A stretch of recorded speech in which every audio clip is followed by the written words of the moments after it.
Well, welcome to Things You Don't Know.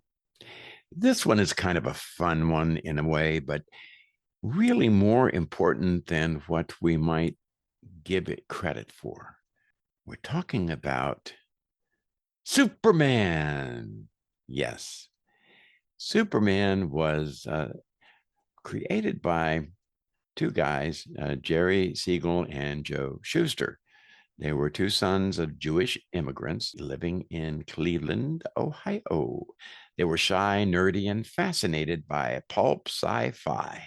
You know, it's impossible to separate Superman from the moment he was created. This is the height of the Great Depression. Jobs were scarce. Fascism was rising in Europe. The Nazi idea of their own Superman, the crazy Aryan master race, was coming up.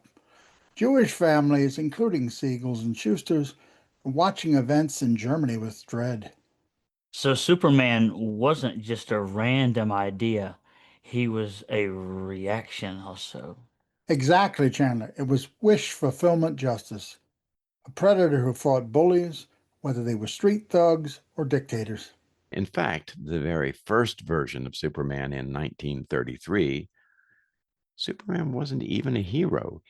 He was a bald villain with psychic powers, a metaphor for corrupt power. Siegel quickly realized that making him a hero made the concept far more powerful.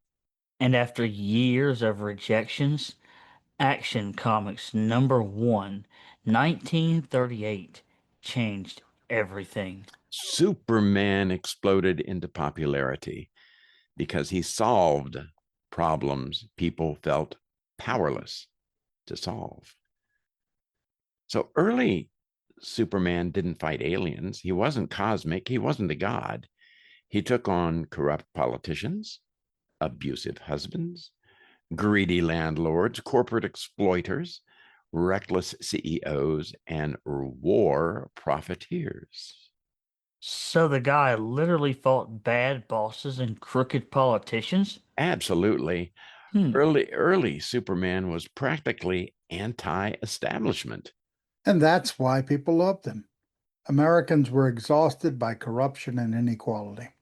Superman was everything the real world lacked: fairness, compassion, strength with restraint. He was the fantasy that someone powerful might actually care about ordinary people. A lot of people think Superman's motto, truth, justice, and the American way, existed from the beginning. It didn't. It came from a 1940s radio show at the height of World War II.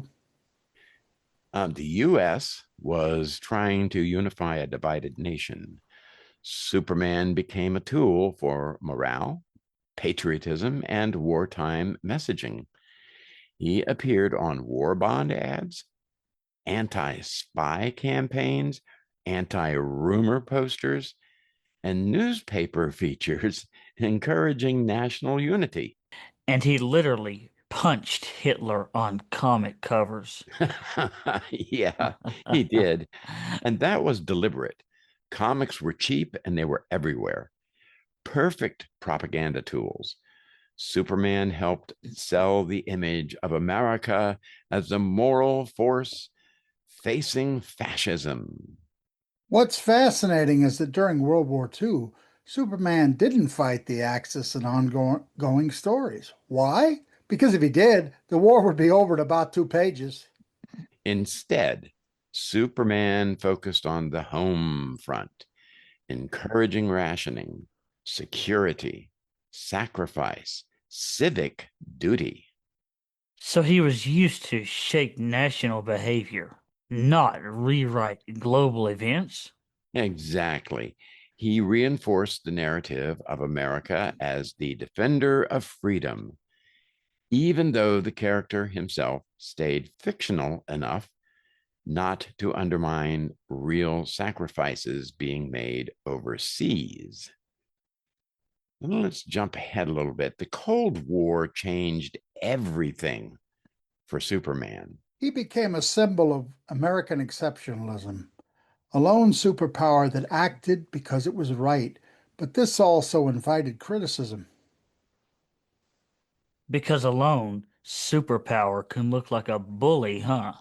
Exactly. To some parts of the world, Superman symbolized heroic ideals. To others, he represented the fear that the U.S. might act unilaterally on the world stage. Superman comics often mirrored US geopolitics, stories about communism, nuclear threats, espionage, technology anxiety, space exploration. In this era, Superman became less rebellious and more of a status quo guardian, reflecting America's posture as a stabilizing power. Move forward a little bit. The 1960s put Superman in a very tricky role. He symbolized American ideals, but the country wasn't always living up to these ideals. Well, did the comics address civil rights directly? Not directly, editorial policies avoided overt political statements, but the themes were there. Let me tell you very briefly in the 1940s, the radio show had Superman taking on the Ku Klux Klan, and the real life Grand Dragon sent death threats. So these symbols were there: tolerance, protecting the marginalized, standing with the oppressed, rejecting prejudice in all forms. One very famous storyline has Superman confronting xenophobia against aliens. That's clearly symbolic of the civil rights struggle. And the TV Superman, George Reeves, was an early voice for unity and anti bigotry. Reeves personally recorded messages telling children to treat all people equally. Let's move ahead to Vietnam, Watergate, and the 1970s. So, did Superman get darker during this time? I wouldn't call it dark, but he was certainly more introspective. America was disillusioned. Vietnam, Watergate, social upheaval, economic struggles, and Superman's stories reflected that confusion. Superman questioned for the first time the limits of power, the ethics of intervention, the fragility of democracy, and corruption with institutions, almost a return to the older themes. This was the beginning of the idea that Superman wasn't just a symbol of power, but of responsibility. Let's move to the Reeve era and soft power. The 1978 Christopher Reeve Superman film was a turning point. Yes, it was. That movie basically redefined the whole character of Superman. Yeah, and it also redefined how the world saw America. Reeves' Superman was humble, gentle, honest, compassionate. He didn't conquer, he helped. And that became a symbol of a form of soft American power.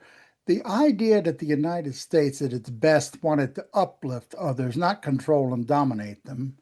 So the film was beloved worldwide, even in countries that were politically opposed to the United States. Now, let me just very briefly say we know that Christopher Reeve was paralyzed in an injury and became an advocate for people with exceptionalities. Just very briefly, one of my dear friends, Dr. Brooke Ellison, another young woman who had been paralyzed, a great educator and stem cell advocate, she became friends with Mr. Reeve. He made a film of her life, and she said that he found the Superman ideal a source of strength in dealing with his own problems and trying to project a positive image that, in spite of what he and Dr. Ellison and even myself in a small way have suffered, our lives aren't tragedies. We're not victims. We're positive, productive people. Yeah, good point. Absolutely. Let's turn to post 9/11 Superman. We were in a world that suddenly questioned superpowers. After 9/11, Americans were redefining themselves, and Superman reflected that uncertainty. The world was now suspicious of unchecked power, even the heroic kind. Superman's stories began tackling themes like global distrust, the morality of intervention, surveillance, terrorism, privacy, and the humanitarianism versus militarism. This is when Superman becomes a metaphor for America struggling with its role in a complicated world. Yeah, that's true. Okay, so let's go ahead to Superman, the hero, the critic, and the contradiction. Let's answer the big question. How has Superman influenced global perceptions of the United States? Well, some positive influences. The U.S. as a benevolent protector was one of the themes. Another theme, the idea that strength should serve compassion. Another, the belief that America aspires to justice and fairness. Another, cultural diplomacy, Hollywood comics and soft power. And another one, too, the American dream. He presented it as accessible, idealistic, and hopeful. Now, there were some critical perceptions. One was the idea that America sees itself as the world's hero, or simplistic moral binaries. Everything boils down to what we think. Interventionism disguised as rescue. Well, we've seen that. American exceptionalism. Only we can fix it, in other words. And the savior complex, sometimes quite unwelcome. So I guess you could say that Superman is both the US at its best and its blind spots. That's a really good way of putting that. Superman is America's myth, which means he reflects both greatness and hubris. So, what do we have about Superman today? Well, modern Superman stories tend to emphasize universal human values, kindness, empathy, listening, community, and inclusivity and diversity. This shift reflects America's changing self image. The country is less certain of itself, but more aware of its obligations and mistakes. Superman is no longer just the defender of one nation. He's the defender of everyone. Equal opportunity. Indeed. Well, okay. We could go on because there's just a lot to say about Superman. And I would encourage readers, if they are interested, that they can ask questions and we can perhaps answer them. But as we see this, Superman began as a dream of two immigrants' sons. He became the symbol of a nation struggling to define what power means. He is at once America's hope, America's burden, and America's promise, as well as America's self reflection. And whether loved or criticized, Superman has shaped how the world sees the United States as a country that wants to do good and is still learning how to wield its power. Well, look, thanks for joining us. If you want to follow this with episodes on some other people, which I think we're going to do, like Batman, Wonder Woman, Captain America, or the rise of anti heroes, let us know. But for now, goodbye. Stay curious, stay interested, So long, folks. and take action. Goodbye, everybody.